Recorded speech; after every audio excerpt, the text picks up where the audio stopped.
లోకమిడిసి వెళ్ళిపోయావు. పరలోకమందు పవలించినావా, మా నుండి నువ్వు దూరమైనావా. రత్నమా, రాజరత్నమా, మా మర్రి మహావృక్షమా. రత్నమా, రాజరత్నమా, మా మర్రి మహావృక్షమా. ఏడేడు లోకాల ఎడనున్నవో, ఈ లోకమిడిసి వెళ్ళిపోయావు. పరలోకమందు పవలించినావా, మా నుండి నువ్వు దూరమైనావా. రావుల పెంట రాజరత్నమా, మర్రి వారి ఇంటి జాతి స్వప్నమా. ప్రకాశ పంతులు పుత్రరత్నమా, తల్లి మరియమ్మ ప్రేమ చిహ్నమా. సంతోషమా సహచరుడివయ్యా, కొడుకు సాలు మంగ పంద్రివయ్యా. ప్రిన్సమ్మకు ప్రేమనిస్తివయ్యా, మీ అక్క చెల్లెళ్ళ ఆస్తినివయ్యా. మమ్ములను ఎడబాస్తివయ్యా. రత్నమా, జాతి రత్నమా, మా మర్రి వారి మహావృక్షమా. రత్నమా, జాతి రత్నమా, మర్రి వారి దోస్తవా. ఏడేడు లోకాల ఎడనున్నవో, ఈ లోకమిడిసి వెళ్ళిపోయావు.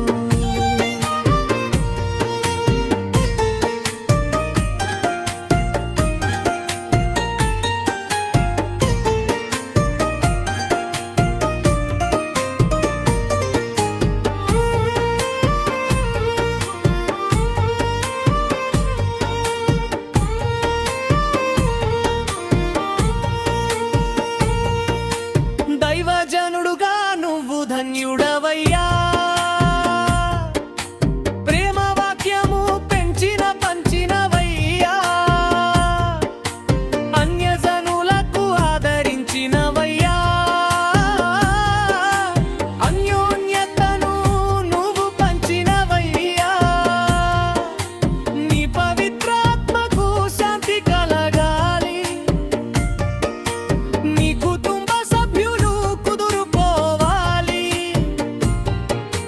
క్రైస్తవ సంఘము ప్రార్థించుతుంది, కలకాలము ప్రజల గుండెల్లో నిలవాలి. మీ పరిశుద్ధమైన ఘనమైన నామానికి కృతజ్ఞతలు, స్తుతులు, స్తోత్రాలు తండ్రి. ఈ రోజున తండ్రి, ఈ కట్టంగూరు మండలములో నీ దాసులు మర్రి రాజరత్నం గారి యొక్క జ్ఞాపకార్థ ఆదరణ కూడికలో తండ్రి, మరి ఈ రోజున విడవబడిన కుటుంబము గాను, వారి బంధువులు గాను, రక్త సంబంధులు గాను, అయిన వారు గాను, దైవజనులు గాను ఈ రోజున అందరూ వేదనతోనూ దుఃఖముతో ఉన్నారు తండ్రి. ఈ రోజున నీ దాసుల ద్వారా లేఖనములను ఉద్దేశించి మమ్మల్ని ఆదరించేది, బలపరిచేది, ధైర్యపరిచేది, ఈ లోకములో నిలబెట్టి కడవరకు నడిపించేది నీ మాటలు, నీ వాక్యము తప్ప మరి వేరొకటి లేదయ్యా. నీకు స్తోత్రాలు తండ్రి. ఈ రోజున మరి రాజరత్నం అన్న చనిపోవడం అనేది, ఎందుకంటే నిన్ను నమ్ముకున్న వారు, నీ యందు విశ్వాసము కలిగిన వారు, నీ సేవ చేసేవారు, వాళ్ళు బ్రతికినా విలువ కలిగిన వారు, చనిపోయినా విలువ కలిగిన వారే తండ్రి నిన్ను బట్టి. కానీ కాస్త బాధకరమైన మరణముగా ఈ రోజున చింతిస్తూ మా చింత యావత్తు నీ మీద వేస్తున్నాం ప్రభానికి స్తోత్రం. యెహోవా భక్తుల మరణము విలువ కలిగినదని లేఖనము సెలవిస్తున్నది. అవునయ్య, ఈ లోకంలో ఎన్నో మరణాలు ఉండొచ్చు, కానీ నిన్ను ఎరిగిన బిడ్డల యొక్క మరణం విలువ కలిగినదని వారు తమ ప్రయాసములు మాని నీ సన్నిధికి చేరుకుంటారు. నీ దగ్గరనే విశ్రాంతి కలుగుతుందని లేఖనము రాయబడినది. ప్రయాసపడి భారమోయిచున్న సమస్తపు జనులారా నా యొద్దకు రండి, నేను మీకు విశ్రాంతి కలుగ చేసేదను అన్నావు తండ్రి. ఆ మాట దీనికే నా అయ్యా. నీ యొద్దకు వచ్చినప్పుడే విశ్రాంతి ఉంటది, నెమ్మది ఉంటది. ఈ లోకములో ఉన్నంత వరకు ఏదో ఒక భారము ప్రయాసముతో కూడిన జీవితాలు తండ్రి, నీకు స్తోత్రాలు. ముఖ్యంగా అడుగుతున్నాను తండ్రి, అయ్యా మరి నీ దాసులు నీ సన్నిధికి చేరుకున్న విషయంలో ఈ రోజున నీ దాసులుగా కూడుకొని కార్యక్రమాలు జరిపిస్తున్నాం. వారి సతీమణి సంతోషమును బట్టి, అయ్యా వారి కుమారుడు కుమార్తెను బట్టి లేని లోటును తీర్చండి. నిన్ను సృష్టించిన వాడే నీకు భర్త అయ్యున్నాడని లేఖనము రాయబడినది. భర్త అంటే విడవని ఎడబాయని ఎల్లప్పుడూ ఉండేవాడే భర్త అని.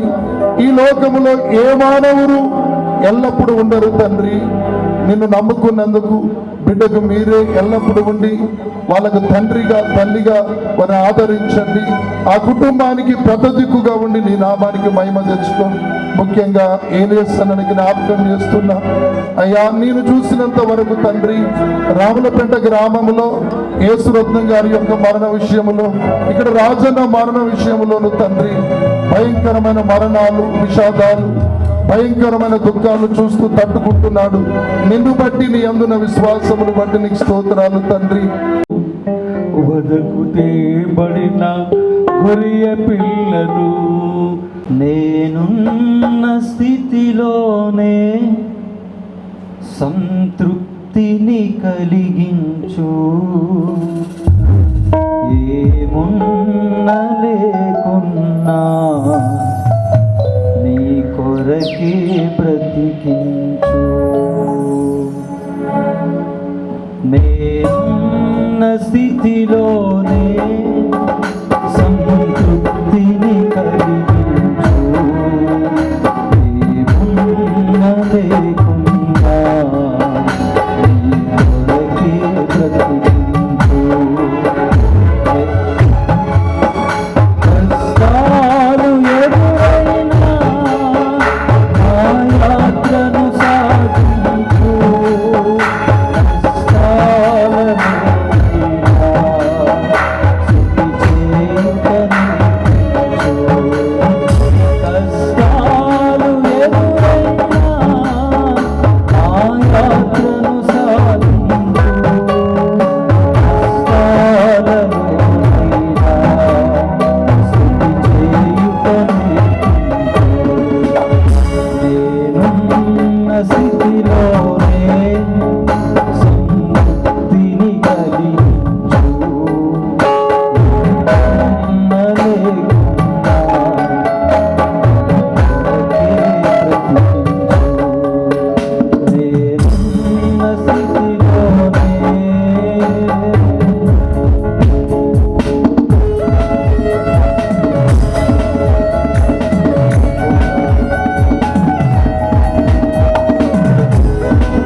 పద్ధతులు, వాళ్ళ సిస్టమ్ తెలుసుకొని వారి గురించి 4 మాటలు, అలాగే వారితో సేవ చేసినప్పుడు వారితో ఉన్న స్నేహం 4 మాటలు.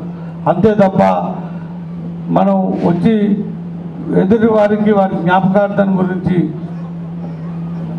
గొప్పగానో లేనియో చెప్పాల్సిన అవసరం మాకు లేదు. మా కుటుంబం గురించి 4 మాటలు మమ్మల్ని ఆదరణ గురించి చెప్తే చాలు. మీ అందరికీ మా హృదయపూర్వక ధన్యవాదాలు.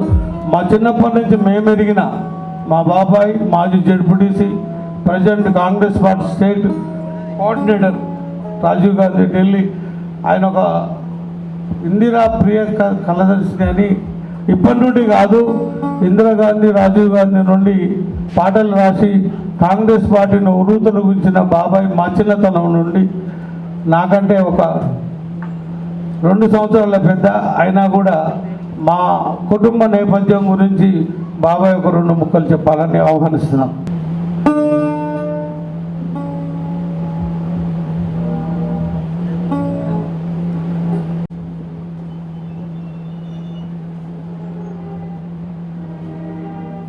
చాలా విచారకరం, బాధాతప్త హృదయంతో,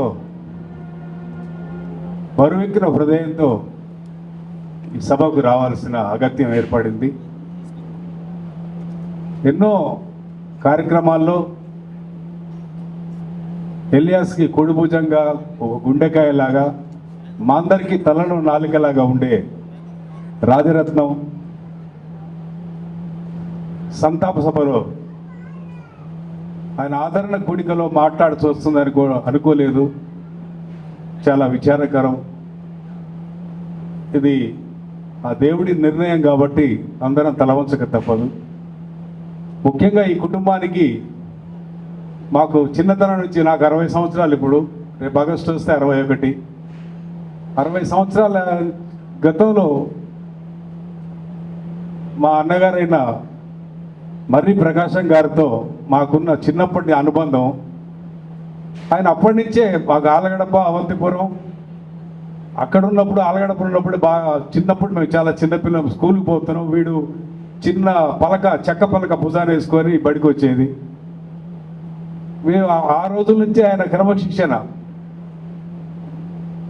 మర్రి ప్రకాశం గారి క్రమశిక్షణ, దేవుని యందు భయభక్తులు, ఎంతో గొప్ప క్రమశిక్షణ గల వ్యక్తి మర్రి ప్రకాశం గారు. మరి వారి యొక్క సంతానం, వారి కుటుంబం ఈనాడు మరి ఎక్కడ రావులపేట అయినా, ఇక్కడ కట్టంగూరు అయినా, మిర్యాలగూడ అయినా, సూర్యాపేటలో అయినా, మరి ఎక్కడ పోయినా దేదీప్యమానంగా వెళుతుందంటే ఆయన నేర్పినటువంటి ఒక క్రమశిక్షణ మాత్రమే దీని అంతటికి కారణం. ఆయన మార్గంలో, ఆయన క్రమశిక్షణ మార్గంలో, ఆయన నేర్పినటువంటి దేవుని మార్గంలో నడిచిన పిల్లలందరూ ఎంతో అభివృద్ధి చెంది ఎంతో వినయ విధేయతలతోటి ఇవాళ జీవితాన్ని గడుపుతుర్రు. వారిని ఆ దేవుడు ఆశీర్వదించాడు. చాలా సంతోషపడ్డాం. మరి రాజు అంటే వాడు జీవితంలో రాజులాగానే బతికిండు, దేవుడి దగ్గరికి రత్నంలాగానే పోయాడు. రాజరత్నం ఆ రోజు నుంచి మేము ప్రతిరోజు తలుచుకొని రోజు లేదు. మేము ఎప్పుడైనా మిర్యాలగూడలో నేను ఎలియాస్ కలిసి వార్తలు ప్రారంభించినాం. అంతకుముందు ఆదరణ కార్యక్రమాన్ని దేవుని సేవలో కూడా నేను పాట పాడుతుంటే ఎలియాస్ కెమెరా తీసి ఆదరణ సమయం అని కార్యక్రమం పెట్టి చేస్తుంటే, అప్పుడు ఎక్కడ ఉన్న రాయరత్నం, అప్పుడు మాకు కెమెరా కూడా లేదు. మేము ఆ కెమెరా బదులడానికి వచ్చుకొని కిరాయికి తెచ్చుకొని దేవుని కార్యక్రమాలు రికార్డింగ్ చేసేది. అప్పుడు రాయరత్నం కెమెరా తీసుకొచ్చి, అన్న కెమెరా ఉంది, ఆ కెమెరాతో తీరి అని అప్పుడు ప్రభుదాస్ అయ్య గారిని, సూర్యాపేట నుంచి ప్రభుదాస్ అయ్య గారిని పిలిపించి ఆయన వాక్యము, నా పాట, ఎలియాస్ పాట, మేమిద్దరం మరి వీడియో తీసి ఆదరణ కార్యక్రమం అయిపోయినాక సిటీ కేబుల్లో వార్తలు చేసినాం. వార్తలు చేసినప్పుడు కూడా రాయరత్నం మాకు చేదోడు వాదోడుగా బాబాయ్ అని, పిల్లలందరూ కూడా బాబాయ్ బాబాయ్ అంటే, మా ఇంట్లో వాళ్ళు తిన్నా, వాళ్ళ ఇంట్లో మేము తిన్నా, ఒక కుటుంబం మమేకమై ఎంతో గొప్పగా మేము జీవనం కొనసాగించినాం. అయితే కార్యక్రమాలు, రాజకీయాలు, రేపాల శ్రీనివాస్ ఎమ్మెల్యేగా పోటీ చేసిన అప్పుడు కెమెరా లేకుండా రాయరత్నం సూర్యాపేట నుంచి వచ్చి ఇక్కడ కటకూరు నుంచి వచ్చి కెమెరా తీసుకొని వచ్చిన దాకా మేము ఎదురు చూసేది. అన్ని స్టాండ్లు గేండ్లు ఫిక్స్ చేసి ఇంక రాయరత్నం రాడాయని వాడి కోసం అంతా ఎదురు చూపు చేసిన. అప్పుడు కానీ మొన్న భక్తులు లక్ష్మీవారి ఎలక్షన్లో కానీ ఏ పాట చేసినా ఏ కార్యక్రమం చేసినా రాయరత్నం రావాలి, దానికి అంకురార్పణ జరగాలి. మరి అంత గొప్ప మమేకమై హృదయపూర్వకంగా ఈరోజు మా గుండె పగిలిపోయింది. రాయరత్నం హార్ట్ స్ట్రోక్ వచ్చి ఇది జరిగిందని తెలియగానే మా సోదరుడు నాకు వీడియో పంపిండు. ఆ రోజు నేను రాలేకపోయినా, నాకు కూడా అప్పుడు కొన్ని కారణాల వల్ల హాస్పిటల్లో ఉన్నా 2వ తారీఖు 3వ తారీఖు.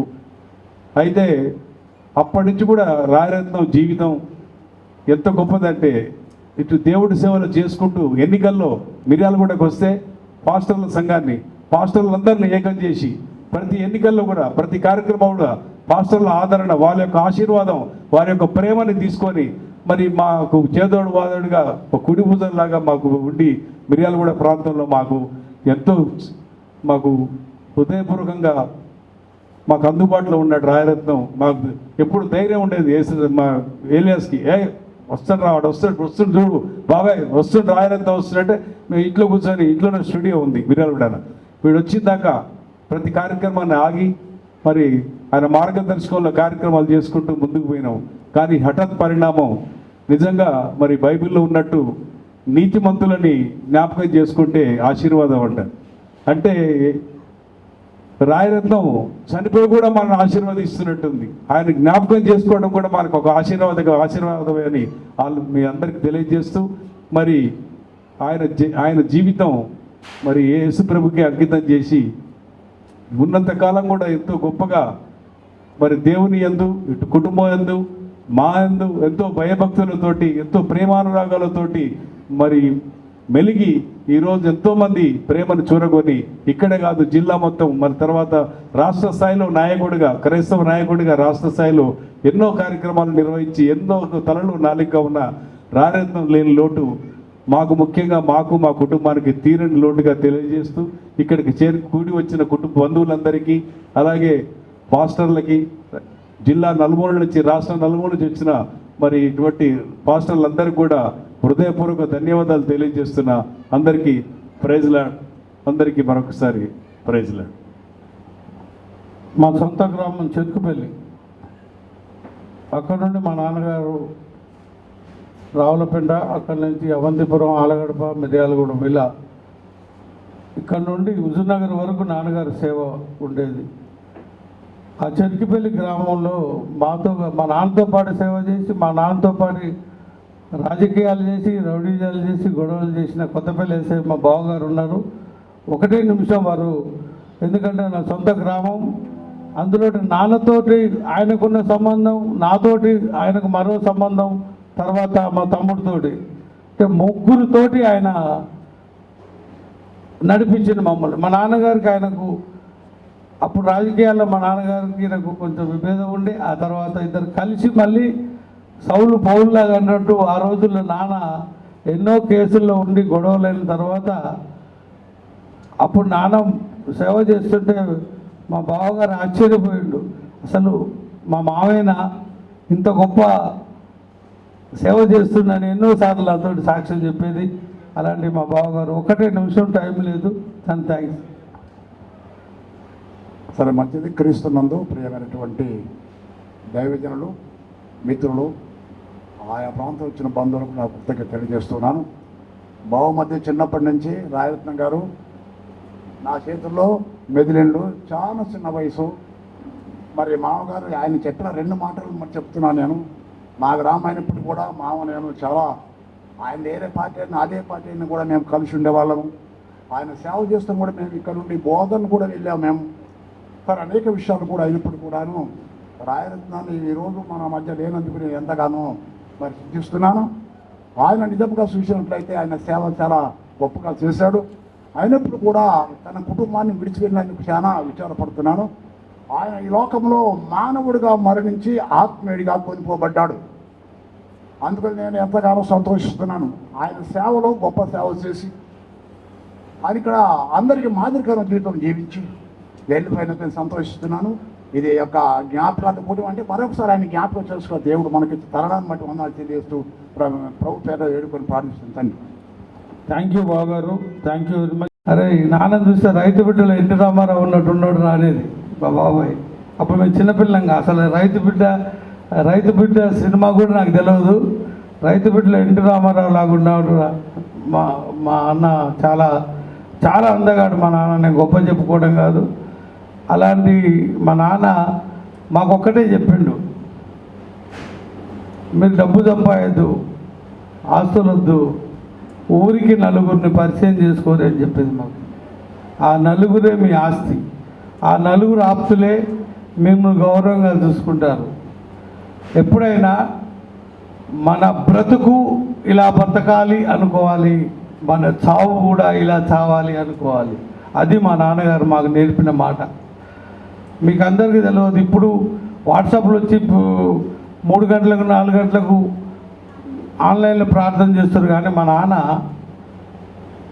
79 నుంచే 3 గంటలకు లేచి మైకి పెట్టి ప్రార్థనలు చేసి మమ్మల్ని అందరిని లేపేది. అప్పుడు మేము చిన్న పిల్లలు.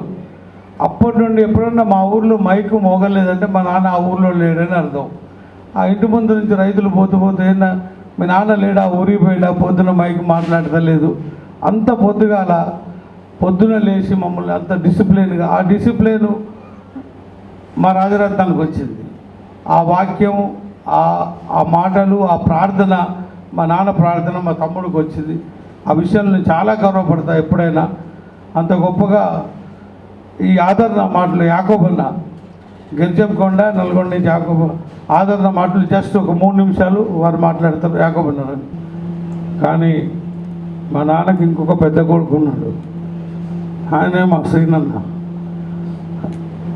అన్న. విజయవాడ ఇక్కడ భువనగిరి నుండి.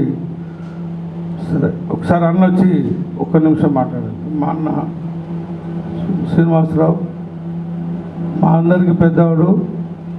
మా నాన్నకు పెద్ద కొడుకులాగా మా కుటుంబంలో మాకు డైరెక్షన్ ఆయన. ఎవరు ఏం చదువుకోవాలి, ఎవరు ఎక్కడ ఉండాలి, ఎవరు ఎలా బ్రతకాలి, పెళ్లి చేసుకున్న తర్వాత మమ్మల్ని అబ్జర్వేషన్ చేస్తూ ప్రతిరోజు ఎన్ని సంవత్సరాలు, దాదాపు 39 సంవత్సరాల నుంచి మాకు వెన్నంటి ఉన్న మా అన్న.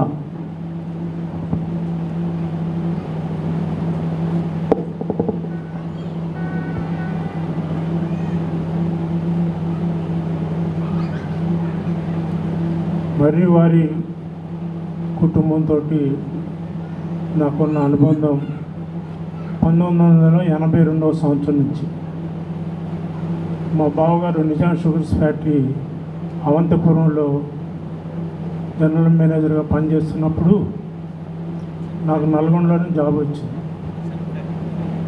అక్కడి నుంచి సూర్యాపేట ట్రాన్స్ఫర్ అయింది. సూర్యాపేట వెళ్ళాలంటే ఎట్లా, నాకు అంత ప్లేస్ కొత్త అని చెప్తే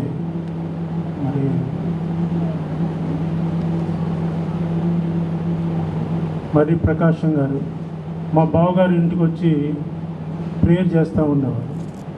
అవంతపురంలో చిన్న చర్చ ఏర్పాటు చేశారు 1982లో. మరి ఆ సమయంలో మా బావగారు చెప్పినప్పుడు సూర్యాపేటలో మా అక్క బావగారు ఉన్నారు, అక్కడ తీసుకెళ్తారని నన్ను అప్పుడు పరిచయం చేశారు. మరి ప్రకాశం గారు భారీ ఎత్తు శరీరం,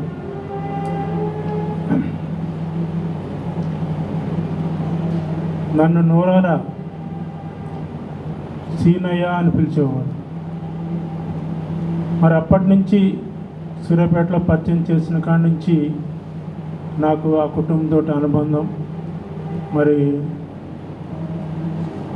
నా తమ్ముడు సూర్యాపేట వచ్చినప్పుడు ఇలా నా పెద్ద కొడుకు అయ్యా, చాలా తెలివిగలవాడు, నీ చేతుల్లో పెడుతున్నాను అని నాకు ఏంటో అప్పగించినట్టు చెప్పాడు ఆ మాటలో.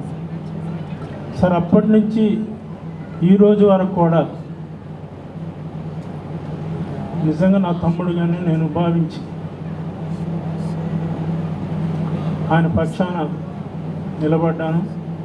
అయితే మర్రి ప్రకాశం గారు చేసిన గొప్పతనం ఏంటంటే ఈ ముగ్గురు పిల్లలను కూడా బైబిల్ ట్రైనింగ్ పంపడం. అది నాకు చాలా సంతోషం అనిపించింది. నేను ఎక్కడికి ట్రాన్స్ఫర్ అయ్యి వెళ్ళినా సరే తమ్ముడు నాతో ఉండాల్సిందే. అక్కడికి వచ్చి 2 రోజులు ఉండి ఆప్యాయతగా అన్న వదిన అనుకుంటూ నా ఇంట్లో అప్పుడు నాకు పిల్లలు లేకపోయినా ఒక కొడుకుగా, ఒక తమ్ముడుగా, ఆంధ్ర నుంచి వచ్చినా సరే నన్ను ఎంతో హత్తుకుని మరి ఆ విధంగా ఉన్న బిడ్డ మరి ఎలియాస్ అంటే నాకు చాలా ఇష్టం. మరి ఆ సందర్భాల్లో ఆ కుటుంబాన్ని బట్టి మరి అక్కడి నుంచి మరి భువనగిరి ట్రాన్స్ఫర్ అవ్వడం, భువనగిరి కూడా ఆయనే వచ్చి రావడం వెళ్ళడం జరుగుతూ ఉండేది. ఈ సందర్భాల్లో ఆయన మ్యారేజ్ విషయం వచ్చింది. మ్యారేజ్ విషయం మాట్లాడడానికి ఎన్నో సంబంధాలు చూసినట్టున్నారు ప్రకాశం గారు. అయితే ఆయన విషయం తెలిసింది, భువనగిరిలో ఒక అమ్మాయి మరి నిర్మల అనే అమ్మాయి ఉన్నది, ఆ అమ్మాయిని కావాలని అడుగుతున్నాడంట. దానికి కారకుడు శ్రీనివాసరావు ఆయన తెలుసుకుని నా దగ్గరికి వచ్చాడు. సీనయ్య, నా పరిస్థితి తెలుసు, నా కుటుంబం పెద్దది, ఆడొక్కడే తెలుగుగలడు, మరి అప్పుడు చెప్పాను ఇప్పుడు చెప్తున్నాను, నీ చేతుల్లో పెడుతున్నాను, నీ ఇష్టం అన్నాడు. ఏం పర్లేదు, అన్నీ మంచిగా జరుగుతాయి, అమ్మాయి కూడా చాలా తెలుగుగలది, ఆయన గవర్నమెంట్ ఉద్యోగం చేయించుకోగలడు, వారిద్దరు ఇష్టపడాలి చెయ్యాలి అన్న. మరి నిజంగా అంత పెద్ద అయినా అనుభవం ఉన్నాయన, దేవుళ్ళ అనుభవం ఉన్నాయన మరి నా మాటకు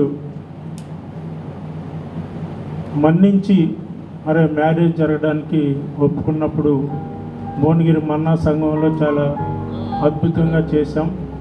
మరి అది నాకు ఒక మెమరబుల్ ఏలే మ్యారేజ్. అప్పటి నుంచి ఆ కుటుంబంతో, వాళ్ళ తమ్ముళ్ళతోటి, వాళ్ళ చెల్లెళ్ళతోటి నాకు పరిచయం. మరి ఈ విధమైన పరిస్థితులు ఉన్నప్పుడు రాజరత్నం మరి దేవుని పరిచయం చేస్తున్నాడు ఇలా కట్టంగూరులో అని తెలిసినప్పుడు చాలాసార్లు ఆయనతో మాట్లాడటం జరుగుతూ ఉండేది. మరి ఈ మధ్యన నేను భువనగిరి నుంచి తెలంగాణ ఆంధ్ర సెపరేట్ అయిన ప్రాంతంలో నాకు ట్రాన్స్ఫర్ అయింది. నేను విజయవాడ వెళ్ళినా సరే రోజు నాకు మంచి వాక్యాలు వాట్సాప్లో పెడుతూ మరి మంచి మాటలు చెప్తూ అన్న అనే ఆప్యాయతకు పిలుస్తూ వస్తుండే మరి రాజరత్నం ఆ రోజు సండే, ఫాదర్స్ డే అప్పుడు నాకు విషయం చెప్పాడు.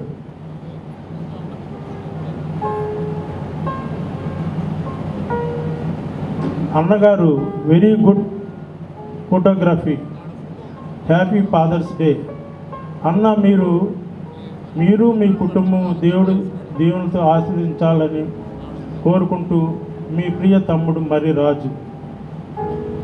నాకు ఆ రోజు మెసేజ్ 19వ తారీఖున 9:30కు పెట్టాడు నైట్.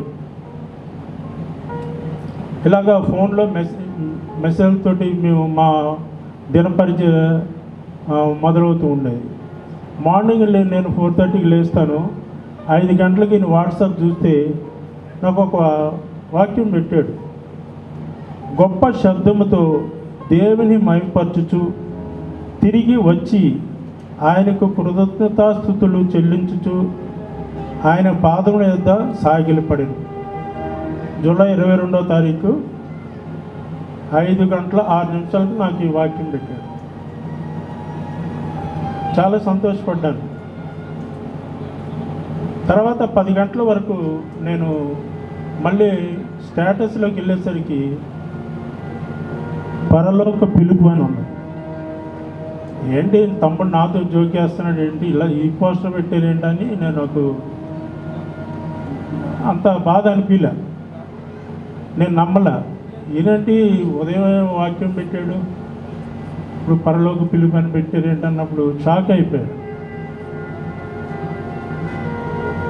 ఏం చేయాలో అర్థం వల్ల ఏమంటుంది, తమ్ముడికి ఫోన్ చేశాను, ఏంటి అంటే ఆయన నాతో మాట్లాడిన ధైర్యం చాలా చెప్పాడు.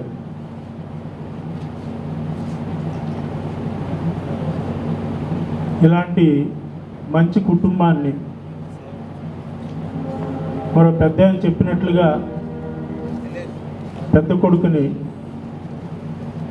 ఏ సలహా అయినా నన్ను అడిగే తీసుకుంటూ ఉంటారు. మరి వాళ్ళ పిల్లల మ్యారేజ్ విషయంలో కానీ ఏదైనా అలాంటిది కొన్ని సందర్భాల్లో మాటల సందర్భం వచ్చినప్పుడు, అన్న మా అమ్మాయి కూడా నువ్వే మంచి సంబంధం చూడాలి, ఎక్కడైనా పర్వాలేదు అని అంటూ చెప్పాడు. ఆ సందర్భంగా కలుసుకుంటామేమో నేను అనుకున్నా. కానీ ఈరోజు ఈ విధంగా మరి ఆయన గురించి మాటలు చెప్పాలి అన్నప్పుడు నాకు మాటలు తడబడుతున్నాయి. ఏది ఏమైనా అక్కడ రావులపేటలో ఏసు రత్నం ఆయన సేవకుడే. దేవుడు ఆయన కూడా పరలోక పిలుపు వచ్చింది, వెళ్ళిపోయాడు. అలాగే అనుకోని విధంగా మనం అప్పుడప్పుడు చూస్తూ ఉంటాం ఈ సోషల్ మీడియాలో ఇద్దరు ముగ్గురు ఎవరు నడుచుకుంటూ వెళ్తే ఒకరు మాయమైపోతారు, వెళ్ళిపోతారు, లేవలేదు. అలాంటి పరిస్థితులు మనం కొన్ని చూసాం. అయితే నిజంగా ఈ యేసురత్నం విషయంలో అలాగే నిజంగా దేవుడు పిలిచాడేమో, రాత్రి వరకు మాట్లాడాయినా ఉదయం మాట్లాడినా పరలోక పిలుపు అని పెట్టారంటే నిజంగా కరెక్ట్. ఆ ఓడి దానికి సూటబుల్ అయింది. నిజంగా పరలోకానికే దేవుడు పిలుచుకుని తీసుకెళ్ళినట్టు మళ్ళీ అందరినీ విడబడ్డారు. నిజంగా దేవుని రాకల్లో అలాంటి సూచనలు ఎన్నో మనకి జరగబోతున్నాయి. కాబట్టి మరి దేవుని బిడ్డలు చాలామంది ఉన్నారు ఇక్కడ. దేవుళ్ళు ఉండటం ఈ కుటుంబాలన్నీ వారికి చాలా ఆశీర్వాదకరం. మరి ముఖ్యంగా నేను చెప్పేది ఏంటంటే, మరి ఈ కుటుంబాన్ని అంతటికీ పెద్ద తలకాయైనటువంటి మా తమ్ముడు మరి ఎలియాస్ని దేవుడు ఇంకా మంచి ధైర్యం ఇచ్చి, మనోధైర్యం ఇచ్చి, మరి ఈ కుటుంబాలన్నిటినీ మరి అన్ని విధాల మరి సహకారాలు అందిస్తూ ముందుకు నడిపిస్తున్నందుకు తమ్ముడికి చాలా సంతోషపడుతున్నాను చూసి. రాబోయే దినాల్లో ఒక్క మాట చెప్పి నేను ముగిస్తాను. నా విషయంలో అయితే నేను 7వ తరగతి చదువుతున్నప్పుడు చదివి 8వ తరగతిలోకి వెళ్ళాను. అప్పుడే మా నాన్నగారు హార్ట్ అటాక్తో చనిపోవడం జరిగింది. 7వ తరగతి చదివి 8వ తరగతిలోకి వెళ్ళాను అంతే. నాకేం తెలియదు, చనిపోతారా అని కూడా తెలియదు. నన్ను స్కూల్ నుంచి తీసుకొచ్చి పడుకోబెట్టారంటే హాస్పిటల్ తీసుకెళ్ళరండి అని అంటున్నాను. మరి ఆ విధంగా పరిస్థితిలో ఉన్న నన్ను దేవుడు ఒక ఉన్నతమైన స్థితిలో 20 సంవత్సరాలుగా గవర్నమెంట్ జాబ్ ఇచ్చి ఒక టెక్నికల్ ఆఫీసర్గా రిటైర్డ్ అవ్వడానికి మరి దేవుడు నాకు సహాయం చేశాడు. అవును, మన నిజంగా దేవుడు మనకి తండ్రిగా గొప్పగా ఉండి ఆ కుటుంబానికి నడిపిస్తూ వారి బిడ్డల ఇద్దరిలో కూడా వారి భవిష్యత్తుని ఉన్న స్థితిలో ఉంచాలని ఆ దేవాదేవుని కోరుకుంటూ నా మాటలు ముగిస్తున్నాను. థ్యాంక్ యూ అన్న. దయచేసి కాలాతీతమైంది. మళ్ళీ దేవుని మెసేజ్ కూడా ఉంది. కొంతమంది మా కుటుంబం గురించి ఒక చిన్న మా కుటుంబం అంటే ఏంది, ఎంతమంది పిల్లలు ఏంటంటే ఒక చిన్న మీరు అందరికీ చూడాలని. చంద్రబాబు బాబాయ్ ముందుకురా, చూడండి. యేసు గొర్రె పిల్లను నేను, వదకు తేబడిన గొర్రె పిల్లను, యేసు గొర్రె పిల్లను నేను.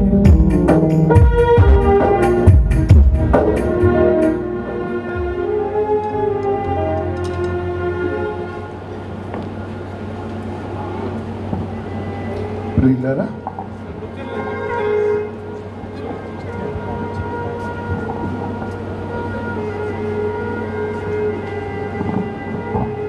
మన ప్రియులు రాజన్న గురించి ఏంటంటేనే